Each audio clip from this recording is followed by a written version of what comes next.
En el corazón de Jutlandia, en un pequeño pueblo danés llamado Billund, nace una historia que cambiaría la forma en que los niños de todo el mundo jugarían para siempre. Es 1916, y entre la dureza del campo y la austeridad de la posguerra, un joven carpintero llamado Ole Kirk Christiansen abre su propio taller. Ole no era solo un artesano, era un soñador. Pero su sueño pronto se encontraría con la tragedia. En 1924, un incendio devora su taller y su hogar. Con las manos vacías pero la fe intacta, Ole, junto a su esposa y sus 4 hijos, decide empezar de nuevo. El fuego no lo derrotó. Lo obligó a reinventarse. Reconstruyó su carpintería y con ella las bases de lo que sería un imperio. La década de los 20 no fue fácil. Dinamarca sufría la inestabilidad económica, pero mientras muchos solo pensaban en sobrevivir, Ole comenzó a preguntarse cómo mejorar la vida de los más pequeños. Al principio hacía muebles, puertas y ventanas, pero poco a poco empezó a tallar objetos más pequeños, juguetes, trenecitos, automóviles y patitos que caminaban al ser arrastrados por una cuerda.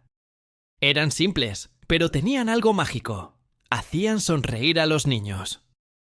Cuando la Gran Depresión golpeó en 1932, los pedidos de muebles desaparecieron. Ole, sin clientes, se aferró a la única salida posible: fabricar más juguetes de madera. Una decisión desesperada que, sin él saberlo, marcaría el inicio de su empresa. 2 años más tarde, buscó un nombre. Se inspiró en las palabras danesas Leg Godt, que significan jugar bien. Así nació Lego, un nombre que pronto resonaría en todo el planeta. Los juguetes Lego ganaron reputación por su calidad. Pero en 1939, la Segunda Guerra Mundial estalló. La madera escaseaba. La tensión era insoportable, pero Ole siguió creando. En medio de la oscuridad, un pato de madera era un recordatorio de que los niños aún tenían derecho a soñar.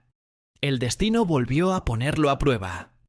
En 1942, otro incendio destruyó la fábrica. Ole lo perdió todo por segunda vez. Sin embargo, en lugar de rendirse, la reconstruyó más grande y más ambiciosa.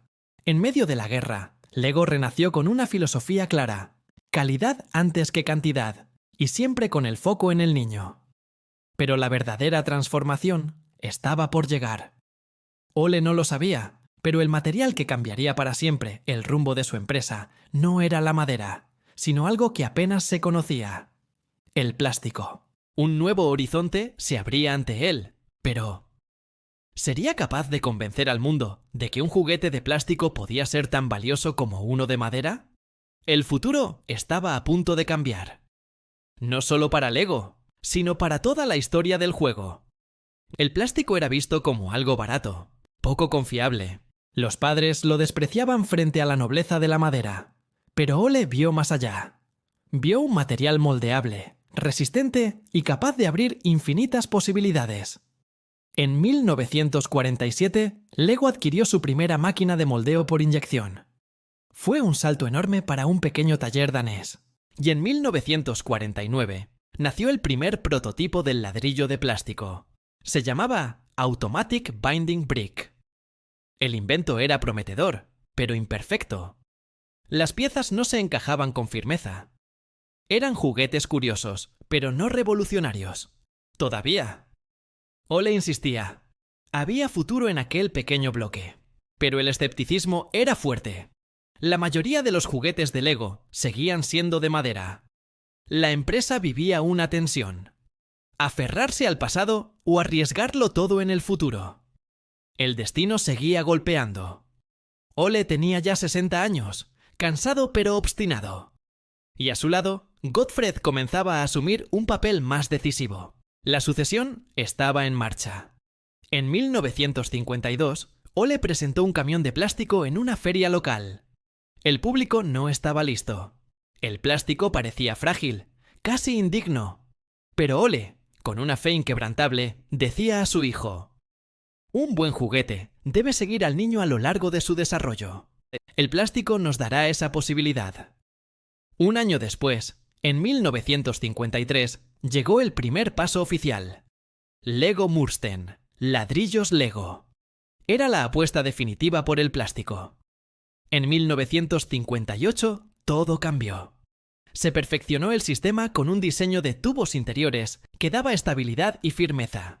El ladrillo Lego, tal como lo conocemos hoy, había nacido. Pero el destino quiso que Ole no viera en plenitud su creación. En enero de 1958 falleció repentinamente, el mismo año en que su invento alcanzaba la perfección. La empresa pasó a manos de su hijo, Gottfred Kirk Christiansen. Tenía solo 37 años. Y con él, Lego debía afrontar la pregunta más grande de todas. ¿Cómo convertir aquel pequeño ladrillo en un sistema universal de juego? Durante una feria en el extranjero, un comerciante le hizo un comentario que le marcó para siempre. «Lo que te falta es un sistema». Esa frase resonó en su cabeza. No se trataba solo de vender juguetes sueltos, sino de ofrecer un mundo interconectado. Así nació la visión del sistema de juego Lego, un universo en el que cada pieza encajaba con otra, sin importar la caja o el set. Una idea simple, pero radical. En 1960, una nueva tragedia. Un incendio destruyó casi todo el almacén de juguetes de madera. Para Gottfred fue la señal definitiva. Lego debía dejar atrás la madera y apostar todo al plástico. A inicios de los años 60, Lego comenzó su expansión internacional. Alemania, Suecia, Gran Bretaña. La visión de Ole empezaba a conquistar el mundo. Por primera vez, un juguete trascendía fronteras con un mismo lenguaje, el de la imaginación. El crecimiento era vertiginoso, pero los desafíos apenas comenzaban. Competencia, costos de producción y la presión de mantener la innovación. Lego había conquistado Europa. Pero, ¿estaba listo para enfrentar al mundo? El ladrillo ya era un éxito en Europa, pero lo más grande estaba por venir: conquistar América. Y con ello, Lego tendría que enfrentarse a su prueba más dura: crecer demasiado, demasiado rápido. Así que, con la empresa ya consolidada, llegamos a la década de los 60. Lego decide que es hora de cruzar fronteras. Los ladrillos daneses viajan por el Atlántico y llegan a Estados Unidos y a otros mercados lejanos. De repente, Billund, ese pueblito danés que nadie conocía, empieza a aparecer en los mapas comerciales de todo el mundo. El crecimiento es tan grande que en 1968, Lego abre su primera gran atracción, Legoland Billund. Más de 600.000 personas lo visitaron en su primer año. La imaginación se había vuelto arquitectura y el juguete un espectáculo. Por primera vez, un juguete se transformaba en un destino turístico. Lego ya no era solo un producto, era toda una experiencia. Entramos en los años 70 y el ladrillo se diversifica. Aparecen los primeros sets temáticos: castillos, barcos pirata, estaciones de policía. Y en 1978 llegan las primeras minifiguras articuladas. Esos pequeños personajes amarillos que le dieron un rostro a nuestra imaginación. Con ellos, los niños ya no solo construían, ahora contaban historias. Asia se abrió a Lego y la empresa se volvió global. Para los años 80, sus productos se vendían en más de 80 países. Era un fenómeno cultural. Pero, como todo imperio, el crecimiento exponencial trajo consigo tensiones. A mediados de los 90, Lego diversificó en exceso. Ropa, relojes, videojuegos, incluso parques temáticos que se salieron de control financiero. La compañía se estaba dispersando. Y entonces, en el año 2003, Lego tocó fondo. Pérdidas multimillonarias.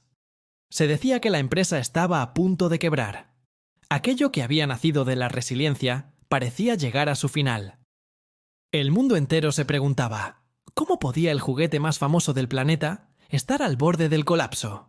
La respuesta llegó en forma de alianza. En 1999, Lego lanzó su primera colaboración con una franquicia cinematográfica, Star Wars. Fue un riesgo, pero ese riesgo se convirtió en su salvación. El éxito fue inmediato. Por primera vez, generaciones enteras de fanáticos se unían en torno a un juguete que combinaba cine y creatividad. Lego Star Wars no solo salvó a la empresa, la catapultó a una nueva era. Lego aprendió la lección. Diversificar sí, pero con estrategia.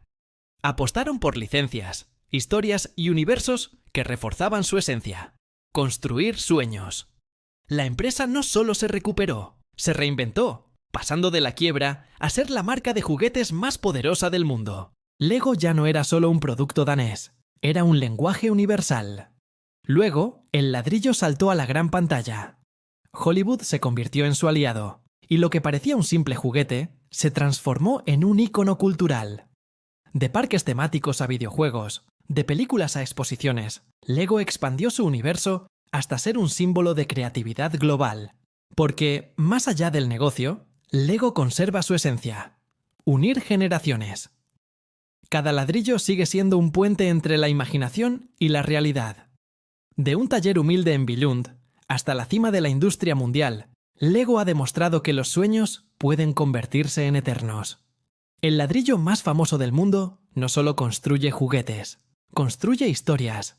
Y esta apenas comienza. Y hasta aquí el episodio de hoy. Espero que hayas disfrutado este viaje por la historia de Lego tanto como yo. Si te ha gustado, no olvides dejar tu like, suscribirte al canal y activar la campanita para no perderte la continuación de esta increíble saga. Nos vemos en el próximo video.